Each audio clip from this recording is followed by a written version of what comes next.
The heavy oak doors of the Lydney Park Chapel sealed shut with a thud that felt final, like the closing of a tomb, the echo swallowing the last retreating footsteps of the wedding guests. Millicent Fothergill stood frozen at the foot of the altar, her lace-gloved fingers clutching her black-bound prayer book so tightly the leather groaned. At 19, she had become the very tragedy the village fishwives whispered about over their baskets. "Sold to the beast, poor lamb," Mrs. Gable had muttered in the square, not bothering to lower her voice. "To that wheelchair-bound Duke, they say he's cursed." "Marmaduke," another woman had hissed back, making a sign against evil. "Late 60s if he's a day. They say he poisoned his first 2 wives right in this hall. That girl won't see another spring."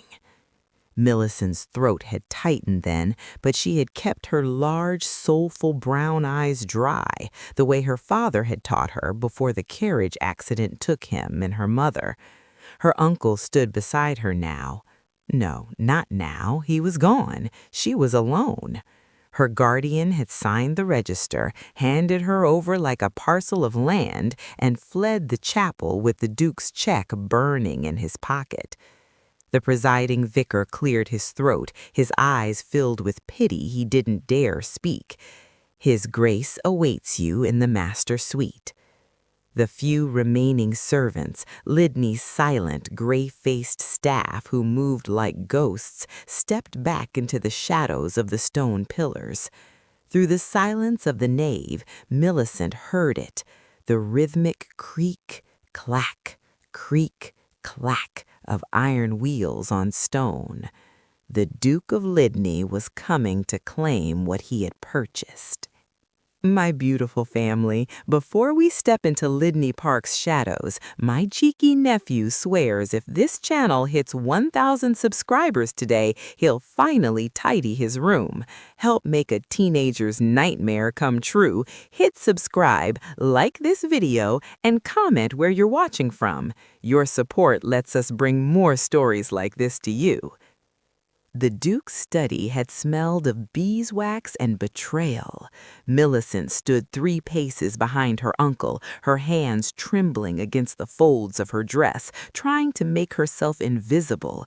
She had learned in the months since her parents' death to be silent, to be agreeable, to be a burden her uncle might not discard if she cost him nothing.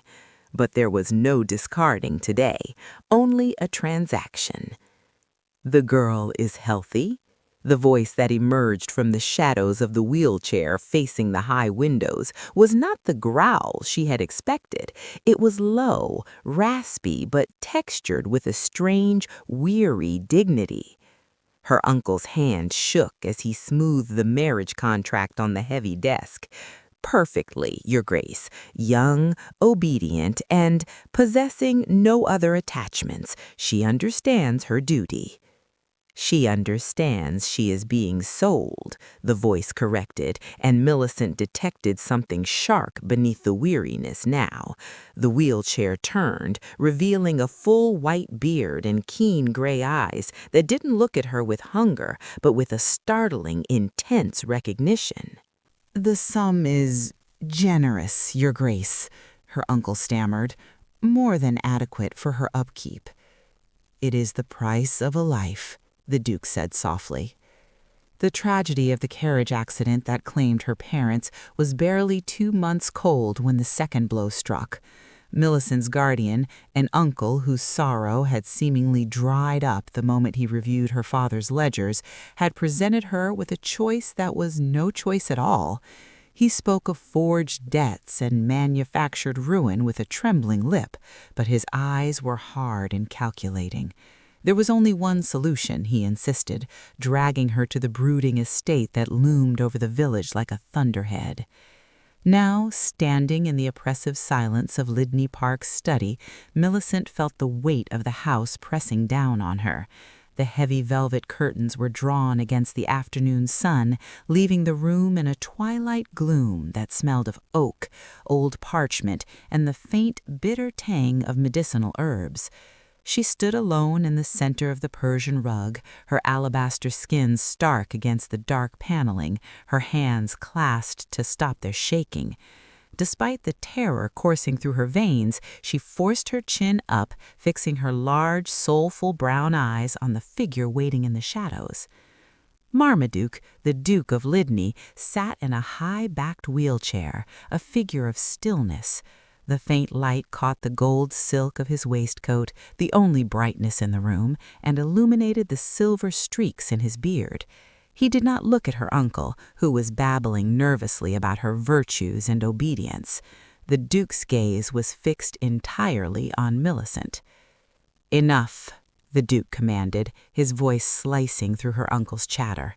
It was a deep, gravelly sound, measured, and strangely devoid of the malice she had expected. He wheeled himself forward, the mechanism hissing softly. "I am not buying a horse, sir. I am offering a contract."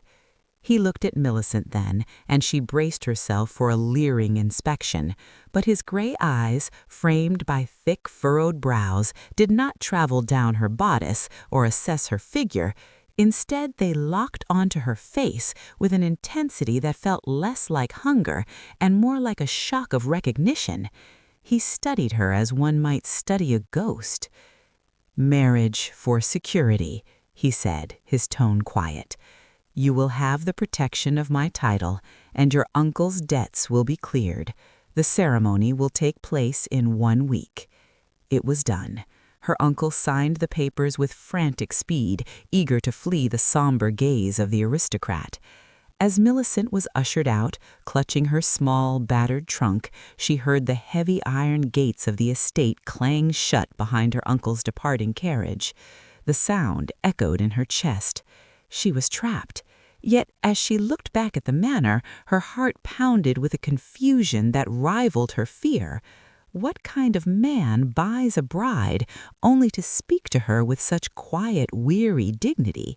And why had he looked at her not as a prize to be won, but as a puzzle he was desperate to solve?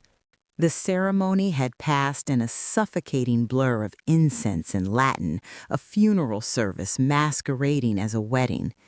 Now the heavy oak door of the Duchess's chamber stood between Millicent and the world she had lost.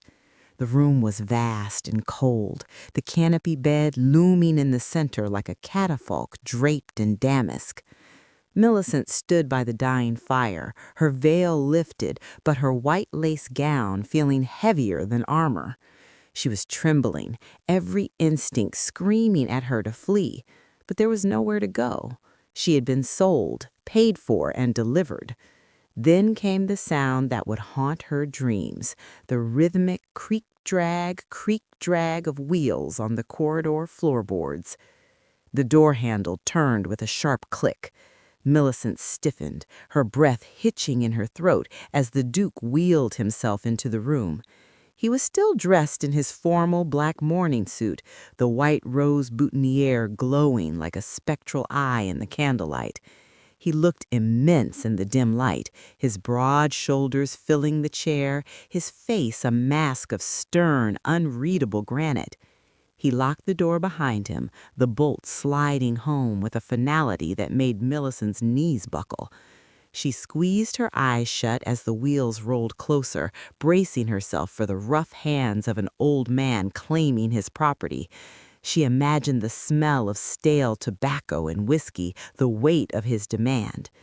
The wheels stopped just feet away. The silence stretched, thick and agonizing. "Open your eyes, child." The voice was not a growl, but a weary sigh.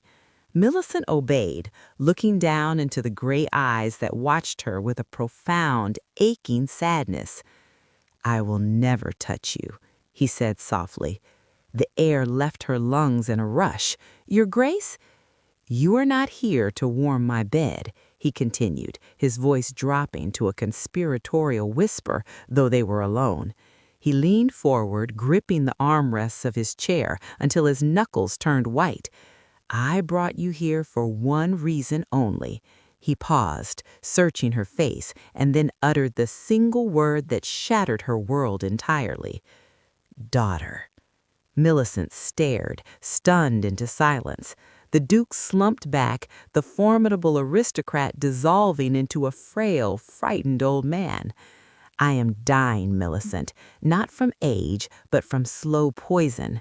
My nephew Alaric and his vultures are circling, waiting for my heart to stop so they can tear this estate apart. He gestured around the room with a trembling hand. I could not trust a wife. Wives can be seduced or bought. I needed someone destitute, someone whose survival depends entirely on mine. I bought you to save you, so that you might save me. He looked up at her, his eyes burning with a desperate plea. I never had a child to teach, to protect, to leave my legacy to. If you can be that for me, if you can learn to run this estate and rewrite my will before the poison finishes me, Lydney is yours. But we must hurry. Millicent looked at the man she had feared as a monster, seeing now only a desperate father reaching out from the edge of the grave. She was no longer just a bride sold for debt. She was his last hope. The days at Lydney Park bled into one another, marked only by the chiming of the grandfather clock and the rigid, suffocating routine of the household. Millicent moved through the shadowed corridors like a specter, her presence barely acknowledged by the staff, yet her eyes were sharp, cataloging every detail.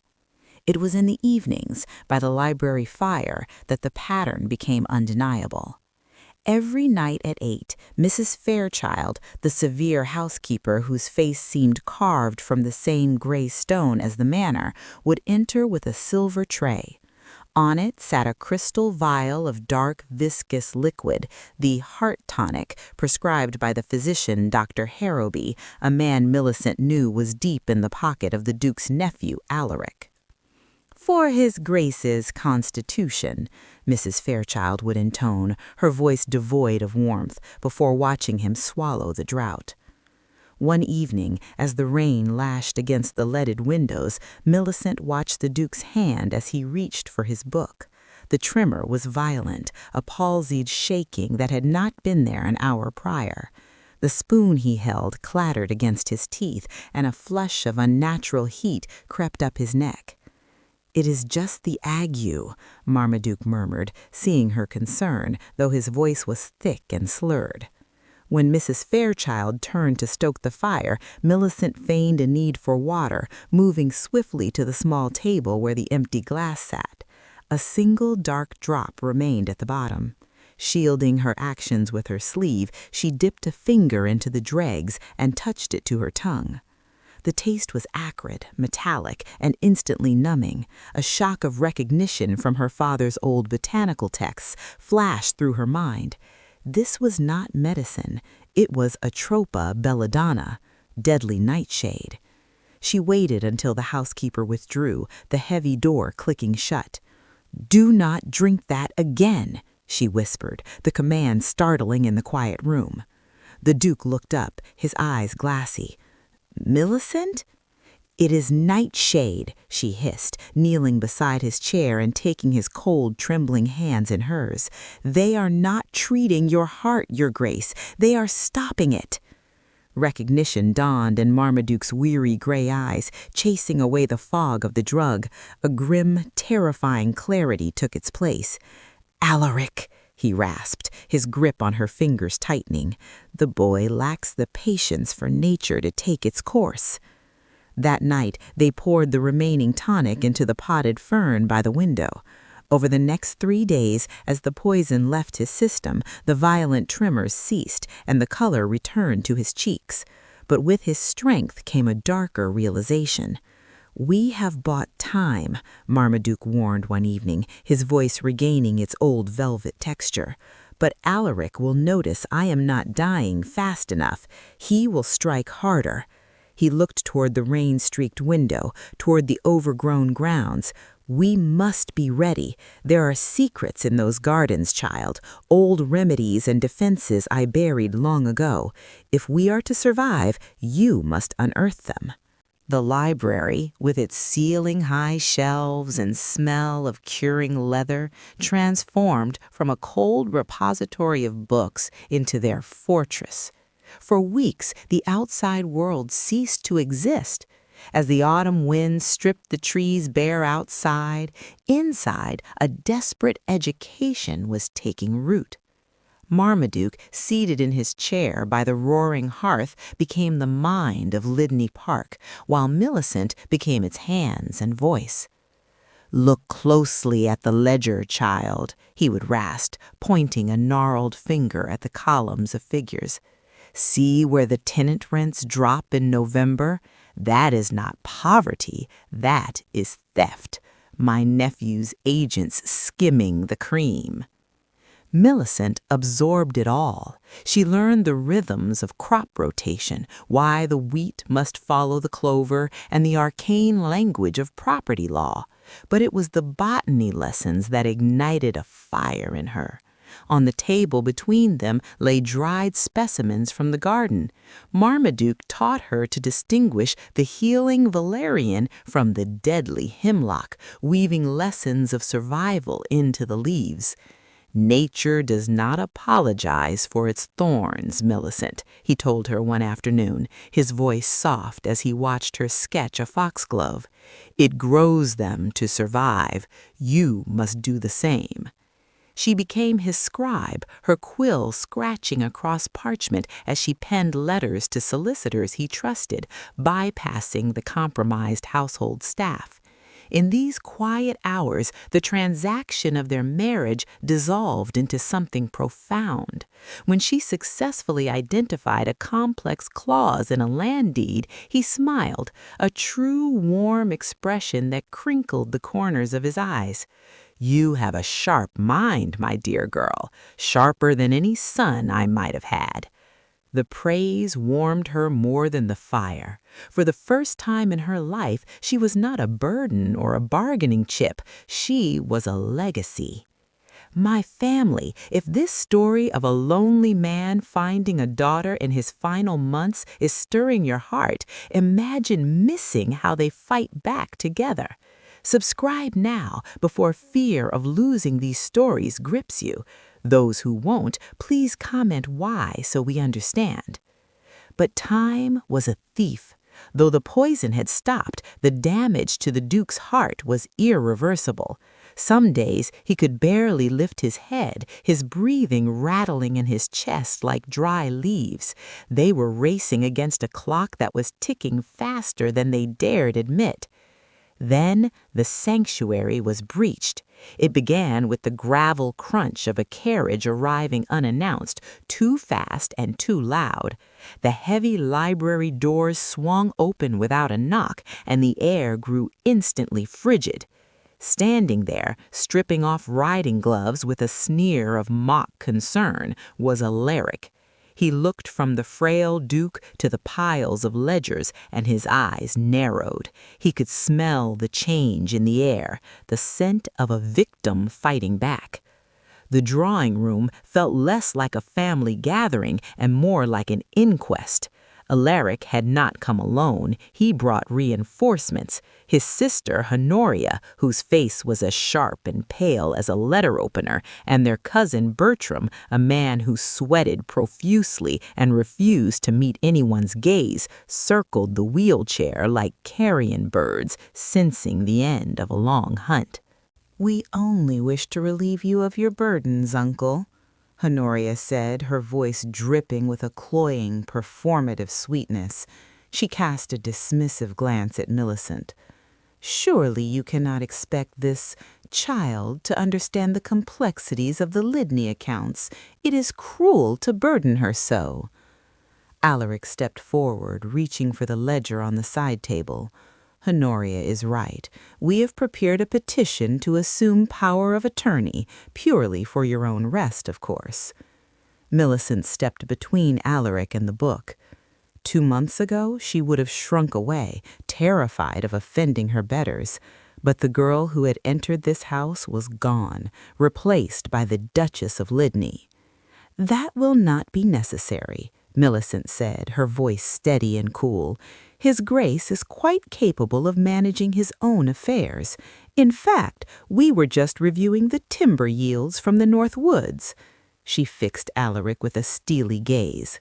"Curious, isn't it, that while market prices rose 20%, the revenue reported by your steward dropped by half, a discrepancy of nearly £3,000. The silence that fell over the room was absolute. Alaric's hand froze in midair. Honoria's mouth tightened into a thin white line. "And the tenant rents in the village," Millicent continued, relentless. "Bertram's signature is on the eviction notices, yet the ledger shows the cottages are fully occupied. Where is that rent going, cousin?" From his wheelchair, Marmaduke said nothing, but his eyes were alive. They gleamed with a quiet, ferocious triumph as he watched his relatives falter. For the first time, the predators were the ones being hunted. Flushed with rage and humiliation, Alaric snapped his heels together. "You speak out of turn, madam. We will see what the courts have to say about a senile old man and his gold-digging nursemaid." They swept out of the room, leaving a wake of threats and slammed doors. That evening, the air was heavy with the scent of rain. Millicent found solace in the neglected wisteria garden, her hands working the soil, pruning the dead wood from the ancient vines. The Duke sat nearby, wrapped in blankets, watching the twilight settle over the estate. "I always wanted a child," he whispered, his voice barely audible over the rustling leaves. "Not for the name or the title, but for this, to teach someone the difference between a weed and a flower." He reached out, his hand shaking, and patted her arm. "You did well today, my daughter." Millicent smiled, but as she looked at him, her heart sank. The excitement of the confrontation had drained him. His skin was gray, his breathing shallow. They had won the skirmish, but the war was far from over. The new will was still a draft, unsigned and vulnerable. If he died before the ink was dry, Alaric would return, and this time he would not be stopped by words. The vast, vaulted ceiling of the Lydney ballroom was lost in shadow, but the floor was a river of silver moonlight pouring through the high windows. It was here, in the hollow silence of the great house, that Millicent and the Duke shared a moment that defied the creeping darkness of their reality. There was no orchestra, only the low, melodic hum of Millicent's voice echoing off the walls as she moved with slow grace. Marmaduke, his hands resting on the wheels of his chair, swayed the mechanism back and forth in a gentle, rhythmic cadence, mimicking the steps of a waltz he would never dance. "I had planned for this room to be filled with laughter," he murmured, his voice rough with regret. "I imagined daughters in silk, sons in uniform. Instead, it has been a mausoleum." He looked at Millicent, his gray eyes shining with unshed tears. "Until you." The tenderness of the moment was a brief respite before the final fortification. The arrival of Mr. Langford, the Duke's oldest and most trusted solicitor, marked the beginning of their siege preparations.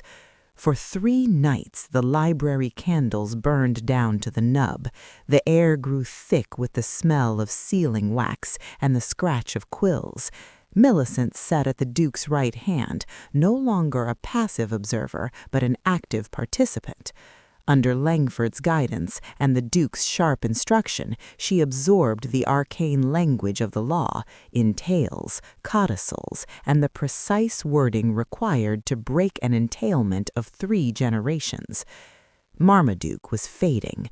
His breathing had become a labored rasp that filled the quiet moments between sentences, and his skin had taken on the translucence of parchment. Yet his mind remained a fortress, unyielding and brilliant.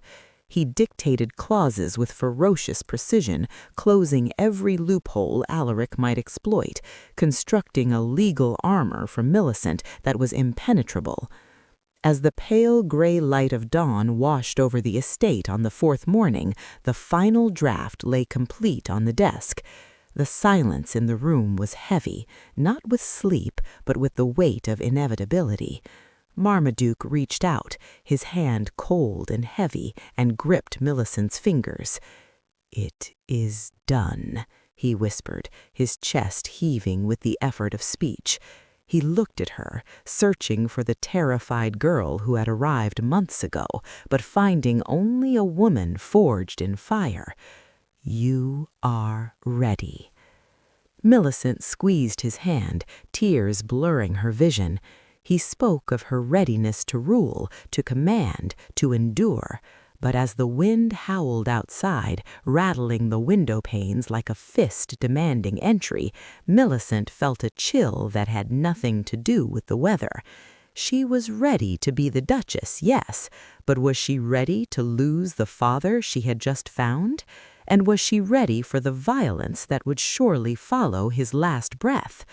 The quill hovered over the parchment, a drop of black ink trembling at its tip. Just as the Duke lowered his hand to sign, the library doors burst open with a violence that shook the window panes. Alaric strode in, flanked by the sweating Dr. Harrowby and two burly men whose rough coats marked them as hired muscle. "Seize the paper," Alaric shouted, his eyes wild with greed. "My uncle is of unsound mind. Dr. Harrowby will testify that he is delirious, unfit to—" "Silence!" The command did not come from the chair. It came from above it. In a moment that froze the blood of every person in the room, Marmaduke gripped the edge of the heavy mahogany desk. His knuckles turned white, the veins in his neck bulging with supreme effort. Slowly, agonizingly, the wheelchair slid back. The Duke of Lydney rose. He stood on trembling legs, towering over his nephew, no longer a cripple, but a titan of the peerage, summoning the last embers of his life force. "I am not mad, Alaric," the Duke thundered, his voice regaining the iron resonance of his youth. "But I was poisoned by you, by this charlatan doctor." He snatched the quill and slashed his signature across the document with a hand that did not shake. "You are disinherited. You are nothing. Now get out of my house before I have you hanged." Alaric, pale as a corpse, backed away from the resurrection he was witnessing. Mr. Langford and the witnesses hastily applied their seals. The estate was safe. The moment the wax hardened, the supernatural strength left Marmaduke's body. He collapsed back into his chair, the fire in his eyes dimming to a soft gray ember. "The garden," he rasped, his hand seeking Millicent's. "Take me to the light." She wheeled him out to the terrace, where the wisteria hung in cascading curtains of purple bloom. The air was sweet and cool. Marmaduke took a shallow breath, looking up at the woman who stood beside him, not as a servant, but as a sovereign. "Daughter," he breathed, the word carrying the weight of a lifetime of love he had waited too long to give. His eyes closed, and the hand holding hers went slack. "My family. If the Duke's final gift, giving Millicent everything he had left, is breaking your heart, don't risk missing the next story that could move you even more. Subscribe now before regret finds you. Those choosing not to, please comment your reason below." Millicent did not scream. She kissed his forehead, smooth and cold, and straightened her spine. The tears that fell were silent.